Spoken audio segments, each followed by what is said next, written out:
and all these things is nicely discussed here. That's why these pastimes are important, because they give us some practical method on how to deal with situations. Okay, please read. For example, the sun, the most powerful fiery planet in the universe, can evaporate water from anywhere and still remain as powerful. The sun evaporates water from filthy places and yet is not infected with the quality of the filth. Similarly, Brahma remains unimpeachable in all conditions, but still, since he is the spiritual master of all living entities, his behavior and character should be so ideal that people will follow such sublime behavior and derive the highest spiritual benefit. Therefore, he should not have acted as he did. Yeah. Okay, please read next. Lust for sexual intercourse is so strong that it appears herein that Brahma could not be dissuaded from his determination in spite of the appeal by his great sons like Marichi. It is only by the grace of the Supreme Lord that one can be protected from the allurement of lusty material desires. Yes. Their prayers was fruitful. Yeah, so they prayed to the mercy of the Lord, and their prayers was fruitful. Okay. Please read next. Even to think of abominable sex life is sinful. And to compensate for such acts, one has to give up his body. In other words, one duration of life, blessings, opulence, etc., are decreased by sinful acts, and the most dangerous type of sinful act is unrestricted sex. Yeah, so therefore Brahma had to give up that body, means the contemplation of such life. He had to give up that body. So Brahma got his punishment. What is the punishment which Brahma got? That he was actually advised by his children. That was the punishment he got. Shame. So that's a shame. A father should not become an object of advice by his sons. That Brahma's punishment was that he was actually advised by his own sons. He is supposed to be the authority for them, but they actually had to advise him. So that was his punishment. Okay, now we are going into... What does this statement mean? The best way to compensate for one's sinful act is to give up one's body. Generally, if one engages in illicit sex, one should commit suicide. That's the Vedic recommendation. And that suicide is not bad. That suicide is considered as a proper punishment for... If one becomes ghost and... Yeah, so but that is the proper punishment for illicit sex. What about taking to Krishna consciousness? Yeah, so when Chota Haridas, when he actually committed, when he got attracted to that old lady, so he was a devotee or he was not a devotee? He was a devotee. So Mahaprabhu is most merciful or not? Yes. But what Mahaprabhu said about Chota Haridas? He threw him away, but the devotees, they engaged him in narrating the pastimes of the Lord. Then finally what Chota Haridas did? Suicide. Then what Mahaprabhu said? Very good. Perfect. Huh? Nice. Yeah. Huh? Nice. He said it's very good. Yeah. He said it's very good. Yes. The most munificent avatar, Namo Mahavadanyaya Krishna Prema Pradayate, Krishnaya Krishna Chaitanya Namne Gurutuje Namaha. The most munificent avatar, the person who is supposed to save the most fallen conditioned soul. We are saying every day, we are singing Patita Pavane Hetu, Tavaya Avatar, Musama Patita Prabhu, Napai Bya. That personality, when Chota Haridas committed suicide, he said it's good. Yes, that was a blessing. He gave him a spiritual body. Then he gave him spiritual body. It's not that he left him to be a ghost. He gave him spiritual body. Then he used to come and sing for Mahaprabhu. But he did tell that the punishment is all right. Of course, Prabhupada was more merciful. Prabhupada taught us that we should simply fight Maya from the position of strength. So, Prabhupada was not against a person like a person who had taken renounced order getting back into Grihastha life. Prabhupada was not against that. But Prabhupada was also against illicit sex. Prabhupada wanted honesty. Prabhupada said if you have difficulty, then you give up your ashram and then you enter into Grihastha life. That's okay. Prabhupada did not object that. But Prabhupada wanted basic honesty to be maintained. Prabhupada did not also like illicit sex. He didn't say that illicit sex is alright. You mentioned Chota Haridas committed suicide. He said, Mahaprabhu said it was good, right? Yeah. But then you mentioned he gave him his spiritual body and he used to come to sing for Mahaprabhu. Yeah, So is that as a ghost? yeah. And Mahaprabhu could see that? Yeah, he Mahaprabhu saw that. There's a picture, I think in BBT picture is there, that Yeah. Chota Haridas is singing and Mahaprabhu is sitting and listening. Every night. You find Chota Haridas like a fairy, he's painted like a fairy and then he's singing and then Mahaprabhu is like, there's a BBT picture like that. Prabhuji, I have this question, like for future leaders, okay, I mean this is hypothetical. So now the next generation, they are not looking forward to getting married. So, It's a very sweeping statement, but anyway, I'll yeah, let it but go. I mean I'm seeing now it's happening in our temple. Like they stay together but they don't want to, because it's the culture that they're coming from. And they want to be initiated and all that. Of course we are friends, we do services together. But as future leaders, how do you see that principle applied in terms of initiation? Yeah, the point is that, see, the moment we start diluting these things, then it will not be ISKCON. Okay. You can initiate less amount of people, but we should initiate the right type of people. Boil the milk. Huh? You have to boil the milk. Boil the milk. We can initiate less amount of people. There's no pressure to initiate like 10,000 people. There's no pressure to initiate 10,000 people or 20,000 people. There's no pressure to do that. Okay. So we can let many people practice Krishna consciousness, irrespective of their sinful life or whatever it is. They live together, die together, whatever they want to do, let them do. We can allow them to do service, we can allow them to practice Krishna consciousness, but we can't initiate them. But how to see them living in the temple? You know, on the premises. see these things, it's all leadership issue. Like, these things are leadership issue. Like, strictly they should not be allowed inside the temple. I don't know whether it is happening inside. I'm just going by what you're saying. It's like they are in the premise. Yeah, they are in the property. Like, see, one thing is that there's a boy, there's a girl, they are they are living together somewhere, and then they are coming to the temple. And when they are in the temple, they are together. This is one case. But the other case is the boy is living in the temple and the girl is living in the temple, and both of them are living together in a room in the temple. They are in different, but they are together. Everybody knows they are together, but they are in, one is female ashram, one is the male ashram, but everybody knows they are living. Means that they are coming together at night? Yes. Where? I don't know. So this is the most important thing. Like, No, I know that she generally, was in the property. so generally, if it is known like this, I'm just discussing the case from what you are saying, okay? I don't know whether that a devotee is there like that or not. Generally, if it is known that a boy and a girl, they are in the ashram and they are interested in each other, then the leader of that place should get them married. But it is very clear with the American devotee that we don't want to get into all this responsibility thing. So that means they cannot get initiated.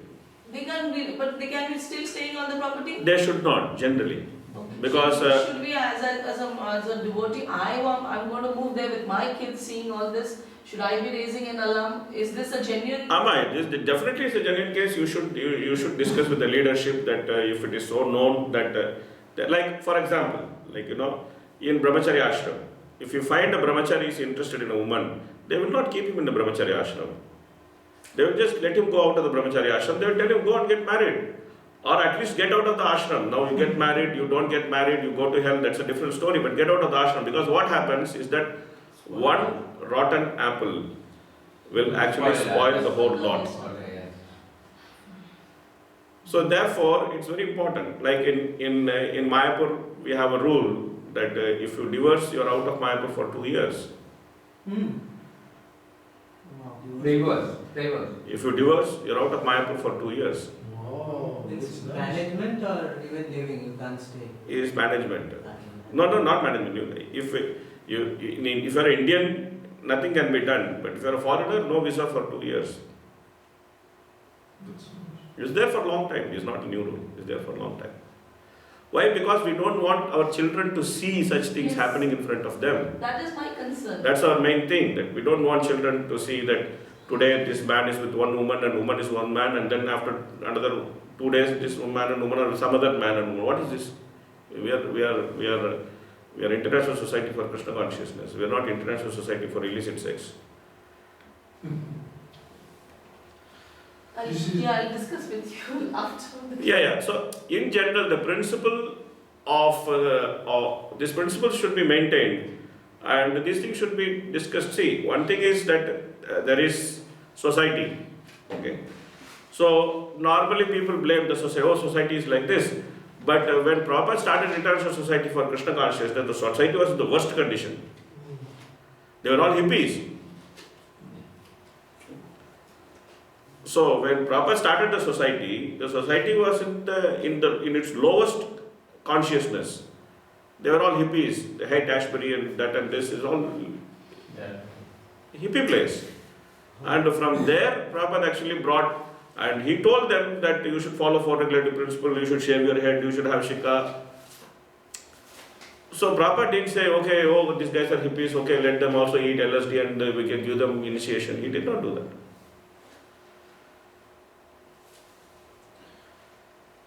Yes. I had one case in my temple. We have a farm and we have roofers.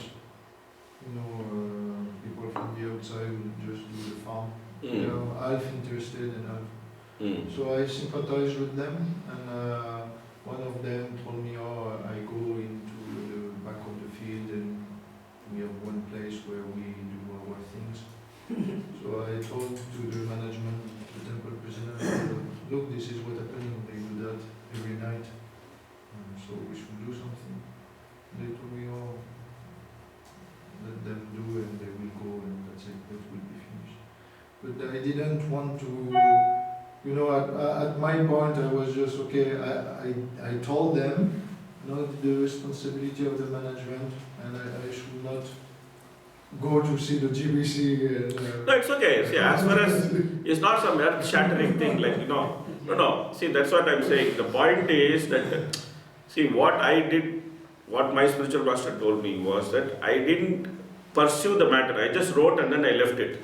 Okay. He told me I should have pursued the matter and with him, and I should have brought it to a logical conclusion. That already you did. You already pursued the matter. Your management gave a logical conclusion to you. What is that? That let them do their own thing and let them go, whatever it is. They gave you some logical conclusion. So you have already done your part. So that's what is important. So Prabhuji, you mean logical conclusion means the management will say, oh, let them do it. If my management says, because my temple president's wife is supporting everything. So, but my point is that these things you also have to see that what is your position and position is nothing. nobody's position is nothing. Everybody has some position. Okay. So the point is you have to see what is your position.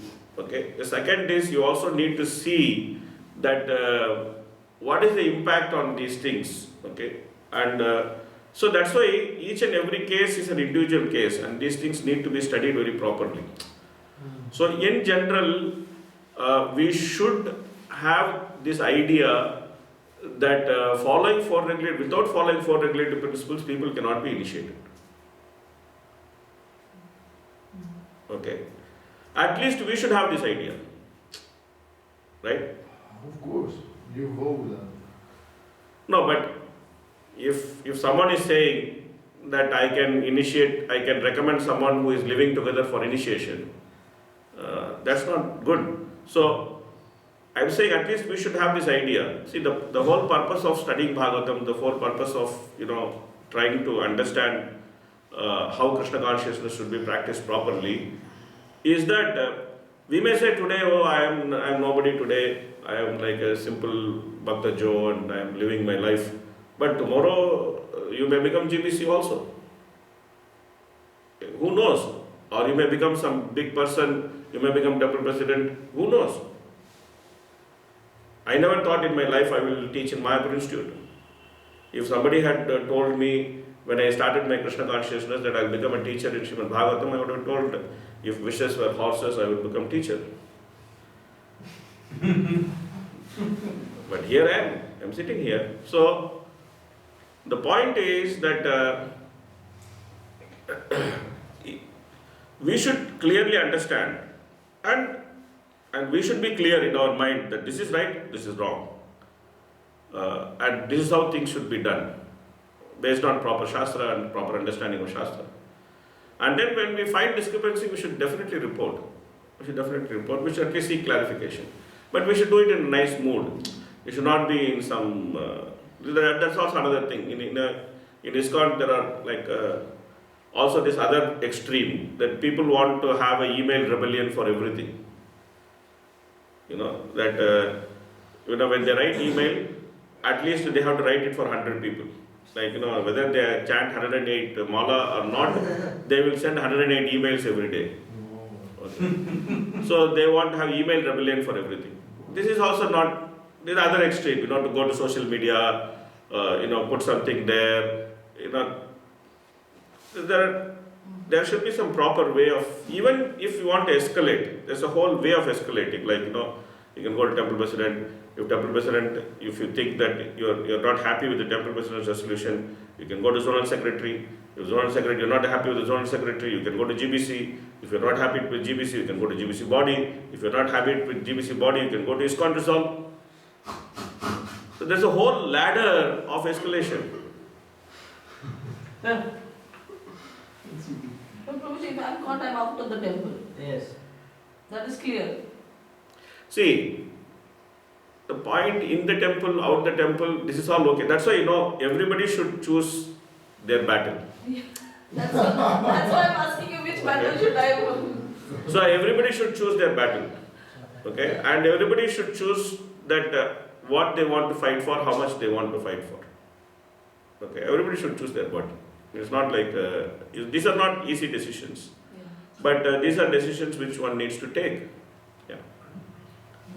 The point you're making is, if we surrender to Krishna's instruction, then the journey is quicker, right? Whereas if we do it on our own agenda, the journey is longer, isn't it? Yeah. So we have to decide whether we want to do it our way or Krishna's way, isn't it? But even then, it's not like so black and white, because sometimes you're in conflict with your authority. Then what will you do? Then there are different ways of handling that conflict. You can try to work with the authority. You can try to work against the authority. You can try to create a whole ruckus against the authority. So there's a whole way of dealing with when you're in conflict with your authority, how to deal with it. Like you see that Marichi and others, they work with the authority. They don't work against the authority. All like that. Okay, they are in conflict with the authority, but they work with the authority. So you're saying even though they're in conflict, they still work with the authority? Yeah. So they just overplay the convictions and they just try to... No, they are raising the conflict with authority. No, they did not tell Brahma, okay, you are doing whatever you are doing, your authority, what we can do, we'll keep quiet. They didn't do that. So they voiced everything? They voiced everything, but they voiced it in a proper mood. And they also escalated it. For it to come to a solution? Yeah, and then they brought it to a proper solution. So they went through the whole process. But in the process, they never worked against the authority, they worked with the authority. Oh, like that. Okay. You understand? Thank you. Okay? Please Once read. upon a time when the Brahma was thinking of how to create the world as in the past millennium, the four Vedas, which contain all varieties of the knowledge, become manifested from his four mouths. Okay. The example shown by the Brahma only suggests that the power of material nature is strong, so strong that it can act upon everyone, even Brahma. Brahma was saved by the mercy of the Lord within a little punishment. But by the grace of the Lord, he did not lose his prestige as the great Brahma. Yeah, so since this purport is part of the previous section, I just read this purport also. So now this is a new section where Brahma's creation is being explained. Okay, please read. The four kinds of paraphernalia for conducting the fire sacrifice become manifest. The performer, the chanter, the offer, the fire, and the action performed in terms of supplementary Vedas. Also the four principles of religiosity: truth, austerity, mercy, and cleanliness. And the duties in the four social orders all become manifest. Okay, so I have some notes here. So the chanter is Kota, the offer is Udgata, the Brahma is the supervisor, and Advaryu is the one who tends the fire.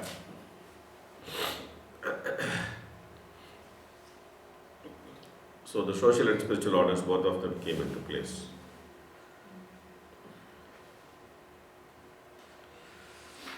Okay, please read. It was said, O great sage, whose only wealth is penance, can you explain to me how and with whose help Brahma established Vedic knowledge which emanated from his mouth? Okay, please read. Maitreya said, beginning from a front face of Brahma, gradually from the four Vedas, Rig, Yug, Yajur, Sam, Atharva, became manifest. Thereafter, Vedic hymns, which had not been pronounced before, priestly rituals, the subject matters of the ritual recitation and transcendental activities were all established, one after another. So Brahma has four mouths, then from each mouth things start coming. So normally the first mouth is facing the east, and then then the rest of the mouths are facing other directions. So it just starting from the eastern mouth, everything keeps coming. So it's like a system, it will keep coming like that. Okay, next. No, before we saw only one Veda was there and then Vyasa divided into four. Yeah. Now it is Yes, go on, go on. now it is said Brahma only generated the four Vedas. Yeah, he generates them as four Vedas, but then it becomes one in Satyayuga. So it's not that, even you will see that all the Puranas are also generated by Brahma. You see, as you read, you will see that Brahma generated everything. Okay, please read. He also created the medical science, military art, musical art and architectural science, all from the Vedas. They all are emanated one after another, beginning from the front face. Okay, next. Then he created the fifth Veda, the Puranas and the histories from all his mouth, since he could see all the past, present and future. You see, he actually created all the Puranas, everything. But later also Vyasadeva comes and writes everything. Yes. So, You said in Satya it becomes one book. What do you mean by that? because in Satyayuga, they just study everything together because they are able to study the entire Veda as a single body. So they are able to study together. Because they have more understanding. Yeah, they have better understanding, they are able to do it properly. Do you know the name of the book? Or they just... It's just called Yajurveda. Oh, okay. Then that is divided into four again. Oh. But then isn't Yajurveda the name of one of the Vedas anyway? Yeah, that also remains. Ah, okay. Okay, So does she... all the different type of. all the different varieties of fire sacrifices, Shodashi, Ukta, Purishi, Agni, Stoma, Apturyama, Atira, Atra, Vajapeya, and Gosava became manifested from the eastern mouth of Brahma. So these are all different type of fruity sacrifices. Okay. Education, charity, penance, and truth are said to be a four legs of the religions, and to learn this there are four orders of life with different classifications of castes according to their vocations. Brahma created all these in systematic order. So education is belonging to brahmacharya, charity is belonging to grahasthas, penance belonging to vanaprasthas, and truth belonging to sannyasis. Okay. Then Next. the thread ceremony for the twice born was inaugurated, as were the rules to be followed for at least 1 year after acceptance of the Vedas. Rules for observing complete abstinence from sex life, occasions in terms of Vedic injunction, various professional duties in household life, and the method of maintaining a livelihood without anyone's cooperation by picking up rejected grains. So, Savitram means that he is a brahmachari who actually maintains brahmacharya for 3 nights before marriage. This is different, one type of brahmachari. Prajapatyam means he is also another brahmachari. He is married, but he approaches his wife only once in a year for the sake of progeny. So it's called Prajapatya brahmachari. Huh? Can you little slow? Savitra means Savitra means that he maintains 3 nights of brahmacharya after marriage. after marriage. Yeah. Generally in India they follow that. That after marriage they always keep Garbhadan after 3 days, 3 nights. So Prajapatya means a person who is married but he approaches his wife only once a year for the sake of progeny. It's called Prajapatya Brahmachari. Brahmam means that one who maintains brahmacharya till he finishes his portion of the Vedas, till he finishes reading his portion or mastering his portion of the Vedas, is called Brahmam. Brihat means Naishtika Brahmachari. This is Brahma. Brahmam means that he maintains brahmacharya till he actually completes his portion of Vedas. He studies his Vedas. His portion. Generally people they don't study the entire Veda, they have portions of Vedas. Some of them study 1 portion of Veda, some of them study 2 portions of Veda, some of them study 3 portions of Veda, some of them study 4 portions of Veda. Nowadays in North India you can still find these surnames, Chaturvedi, Dvedi, Trivedi. Yes. Means that they are coming from family of Brahmanas who study different portions of Vedas. In South India also you can find that the Yajurveda Brahmanas, there are like the Rigveda Brahmanas, like that you find that they will just study that particular Veda. What is the 4th one? Brihat. Brihat means Naishtika Brahmacharya. So Varta, Sanchaya, Salina and Siloncha, these are all Grahasthas. These are 4 types of Grahasthas. Varta, Sanchaya, Salina and Siloncha. The Siloncha Grahastha is the most toughest one because he picks up grains which are fallen down in the field and in the marketplace and then he maintains himself with that. Basically, he's Siloncha. Siloncha. Huh? He's eating like a Vanaprastha. Yeah. But Vanaprastha doesn't, you wait for Vanaprastha next. Yes. Siloncha Next. Vidhastha. Huh? Yeah, he's a Grahastha. So all these 4 are Grahasthas. Varta, Sanchaya, Salina and Siloncha. All of them iti vai grahe. What is Varta? These are all Grahasthas. Varta and what is specific? So we can see Varta means vocation in terms of Vedic sanction. Sanchaya means professional duty. Salina means livelihood without asking anyone's cooperation. Siloncha means picking up rejected grains. Isn't the first 4 categories also like first 3 are like Grahasthas only? Which one? First 3. No, they are brahmacharis. But after 3 days he is doing. Then he will fall into this category. When he completes his brahmacharya vrata, he will fall into this category. But Prajapatyam is doing only once a year. Yeah. He has sex only once a year with his wife for the sake of progeny. He doesn't fall into the other category. No, because he has such a restricted sex life, he is considered as brahmachari. Oh. Grihastha Brahmachari. Grihastha brahmachari. Grihastha Brahmachari. Yeah.